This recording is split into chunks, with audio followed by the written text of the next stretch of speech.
करीब एक साल बाद भी रूस यूक्रेन युद्ध अंजाम तक नहीं पहुंचा, तो क्या नेटो की शह पर ज़ेलेंस्की की आर्मी पुतिन की सेना पर भारी पड़ रही है, या फिर पुतिन यूक्रेन को बहुत धीरे धीरे बर्बाद करना चाहते हैं? क्योंकि इजराइल के पूर्व प्रधानमंत्री नफ्ताली बेनेट ने यह दावा किया है कि पुतिन ने ज़ेलेंस्की को नहीं मारने का वादा किया है।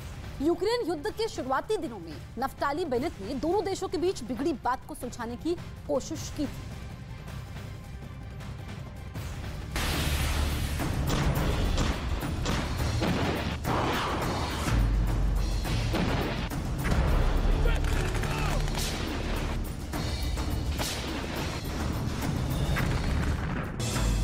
रूस के राष्ट्रपति व्लादिमीर पुतिन और यूक्रेन के प्रेसिडेंट वोलोदिमीर ज़ेलेंस्की एक दुनिया के सबसे ताकतवर देशों में शुमार रूस के सबसे शक्तिशाली नेता, तो दूसरे दुनिया के करीब 200 देशों की फहरिस्त में शामिल एक अदने से मुल्क यूक्रेन के राष्ट्राध्यक्ष, दोनों एक दूसरे के कट्टर दुश्मन, जानी दुश्मन। लेकिन क्या पुतिन ने ज़ेलेंस्की को जीवन दान दिया है? क्या पुतिन ने ज़ेलेंस्की को ना मारने का वादा किया है? इन सवालों पर बहुत बड़ी खबर आई है, वो खबर आपको दिखाएं। उससे पहले जरा युद्ध में तबाही का ये मंजर देखिए।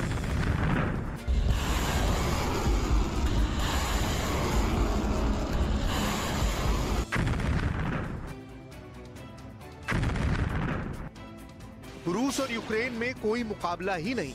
पुतिन चाहे तो ज़ेलेंस्की और उनके देश को मिट्टी में मिला दे, लेकिन आगाज के करीब एक साल बाद भी युद्ध अंजाम तक क्यों नहीं पहुंचा? क्या नेटो की शह पर ज़ेलेंस्की की आर्मी पुतिन की सेना पर भारी पड़ रही है, या फिर पुतिन यूक्रेन को बहुत धीरे धीरे बर्बाद करना चाहते हैं? ये बात सिर्फ पुतिन को ही मालूम है, लेकिन एक बात जो किसी को मालूम न थी, वो 24 फरवरी 2022 से यूक्रेन पर नॉन स्टॉप बरसते बारूद के बीच अब जाकर पता चली है। पुतिन का एक वादा, पुतिन का एक वचन, जिससे बचा ज़ेलेंस्की का किला, जिससे बचा ज़ेलेंस्की का जीवन। पुतिन का ये वादा, ये वचन, वो खबर है जो यूक्रेन युद्ध में अब तक का सबसे बड़ा पर्दाफाश है। ये बात ऐसी है जो साबित करती है कि पुतिन का वचन ही शासन है। पुतिन ने यूक्रेन पर अंधाधुंध मिसाइलें दागने में कोई कोताही नहीं बरती। दिन के उजाले से रात के अंधेरे तक में बम बरसाकर कीव में कोहराम मचा दिया। लेकिन पुतिन ने अगर ज़ेलेंस्की की जान बख्शने का वादा कर दिया तो कर दिया।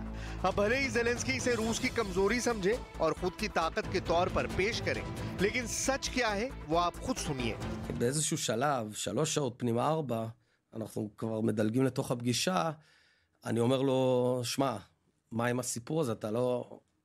אתה מתכוון להרוג? והוא אמר, אני לא ארוג את זלנסקי. ואז אמרתי לו, אני צריך להבין שאתה נותן לי את המילה שאתה לא הורג את זלנסקי. הוא אמר, אני לא הורג את זלנסקי. पुतिन के इस वादे का दावा किसी ऐरे गैरे ने नहीं, बल्कि इजराइल के पूर्व प्रधानमंत्री नफ्ताली बेनेट ने किया है। बेनेट के मुताबिक पुतिन से मिले इस भरोसे के बाद उन्होंने ज़ेलेंस्की को फोन लगाया। तो इस जीवनदान पर यूक्रेन के राष्ट्रपति का क्या रिएक्शन था, वो भी सुनिए। התקשר לזלנסקי ישירות ואני אומר לו, תשמע, יצאתי מפגישה, הוא לא הולך להרוג אותך. इतना सुनते ही ज़ेलेंस्की ने बेनेट से तपाक से पूछा, क्या ये वादा पक्का है? इस पर नफ्ताली बेनेट ने जवाब दिया 100%, वो आपको नहीं मारेंगे।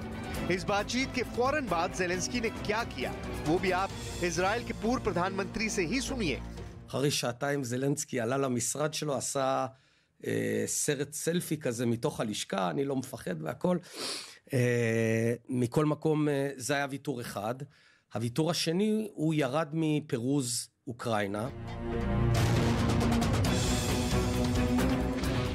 न्यूज़ 18 इंडिया की web series FIR number 208 streaming now.